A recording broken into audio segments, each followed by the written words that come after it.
And we begin from the nation's capital, where the Independent National Electoral Commission has fixed Saturday, the 15th of April, 2023, for the conduct of the supplementary election in the affected polling units nationwide.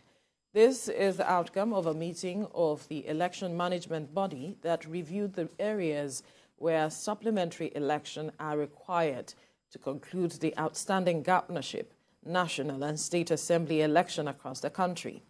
INEC says the supplementary governorship election will be held in Adamawa and Kebbi states, 5 senatorial districts, 31 federal and 58 state assembly constituencies. The commission says that due to the competitive nature of the election, especially for legislative seats, supplementary election will be held in just a few polling units in some constituencies. A press statement signed by Festus Okoye, National Commissioner and Chairman, Information and Voter Education Committee, confirms that a comprehensive list of the polling units by state, local government, registration area, registered voters, and PVCs collected will be published on INEC's website on or before Wednesday, the 29th of March, 2023. A high court in Makurdi, the Benue State capital, has restrained embattled national chairman of the People's Democratic Party, Iyorchia Ayu, from parading himself as chairman of the party, pending the determination of the substantive suit, which has been adjourned to April the 17th, 2023, for hearing. A member of the PDP from Benue, Dahide Uta'a, who is the plaintiff before Justice W. Aikpochi, obtained the order restraining Iyorchia Ayu from parading himself as national chairman of the party. Addressing journalists in Makurdi, the plaintiff said following the suspension of Iyorchia Ayu by his ward exco on Sunday, it is wrong for him to keep up with the office of national chairman and further disunite the party. Mr. Ayu was suspended late last week for anti-party activities in the wake of the party's loss in the presidential election. But in a Monday statement by his media aide, Simon Imobo-Swam, the former lawmaker, argued that only the ward lacked the powers to suspend him. I'm sure you are aware of the facts of the matter as it concerns us here in Benue. We naturally expected that out of the performance that we have just recorded as a party in Benue, we naturally expected, like he's done in Senate climbs, for the former national chairman, Senator Iyorchia Ayu, to have stepped aside honorably because he wasn't able to lead the party to victory and allow the party to move on without him. Unfortunately, he has refused to display that kind of honor. So I thought it wise to approach the court to see how to agree with the position of his ward, who only 24 hours ago had suspended him from the party. Our expectation is that you cannot be the national chairman of a party that you are not a member of. Unfortunately, or should I say fortunately for us as a party, Iyorchia Ayu is no longer a member of the People's Democratic Party as declared by his ward. And under normal circumstances, he has no reason whatsoever to continue as national chairman of our party. The Inspector General of Police, Usman Alkali, has warned that appropriate law enforcement actions would be taken against any politician who instigates a breakdown of law and order in the country. Mr. Alkali was lending his voice to the warning given by the Department of State Services over alleged plans by aggrieved politicians to promote chaos in the country. Sifon Essien has details. A meeting convened by the Inspector General of Police to take a look at the operations of the police during the just concluded election. Among those present are commissioners of police who took charge of security during the polls. The police chief is mindful of the political fallout, but wants aggrieved persons to abide by the law in seeking redress. This has become critical, granted the recent intelligence and trend in which some elements, by their public announcements and conduct, appear to be bent on triggering the populace into adopting extrajudicial means in the advancement of their political grievances and interests without minding the dangerous consequences that such a disposition could have on our national peace, hegemony, and security interests.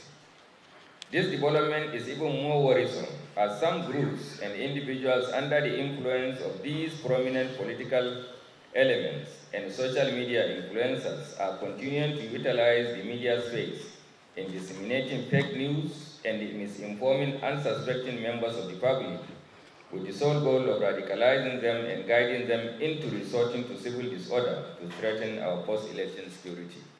Earlier, the Department of State Services issued a warning against any attempt to incite violence and subvert the democratic process. In their statement, the spokesman for the service said, quote, "The service will continue to take necessary measures to checkmate these elements who do not wish the country well," end of quote. Participatory democracy means that if you come into contest, you either lose or you win. You know, and then if you lose, there are channels for you to follow if you need a redress. But if you look at it critically and you have seen that the voice of the people is the voice of God, and people have said your opponent is the winner, you congratulate him and move ahead. All of us must not, once there's a contest, one person must emerge. And after that, if you're aggrieved, you follow the normal process. You don't need to engage in anything that will bring problems to the society. In a related action, the DSS said its agents, in a joint operation with other security agents, arrested a retired army officer, Colonel Ayu Suleiman. The DSS alleges that the retired colonel is part of a 6-man gang of criminals in Kogi State. We have individual characters. Sometimes it could be frustration. Sometimes it could be other factors which I cannot say based on individual sense of value and sense of attitude. So some people sometimes maybe out of frustration, or maybe sometimes it's something to show that they agree with the system, what they call, what Emily Dokan would talk, economic suicide. But a group in Kogi State has dismissed the DSS claims against the retired Colonel Suleiman, describing him as a revered politician. The onus of proof is now on the DSS. Sifon ACM, TVC News, Abuja. Former United Kingdom Prime Minister Boris Johnson has made a case for a stronger, mutually benefiting relationship between Nigeria and Britain. The former Prime Minister said this will further unleash potentials of both countries.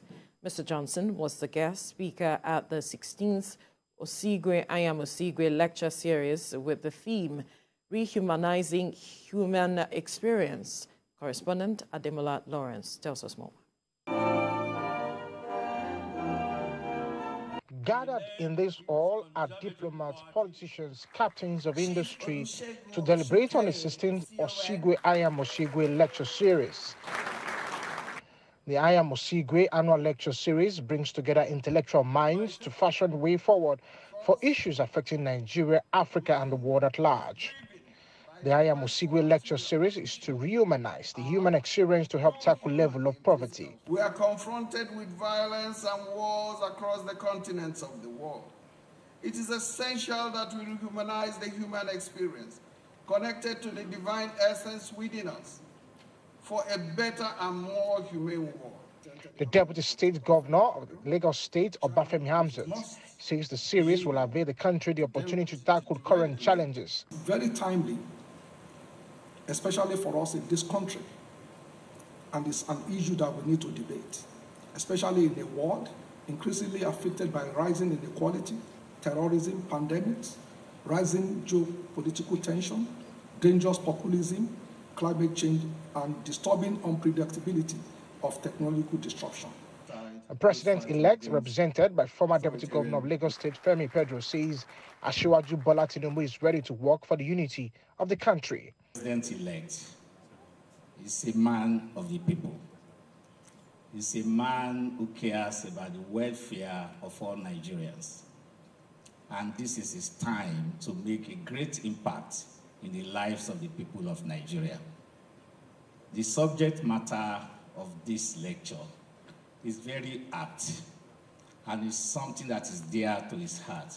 The keynote speaker, former Prime Minister of the United Kingdom, says for Nigeria to unlock her potentials, the country must uphold the tenets of democracy. You need freedom under the law, security, democracy, openness and tolerance, but even that is not enough for urban success given the challenges we face.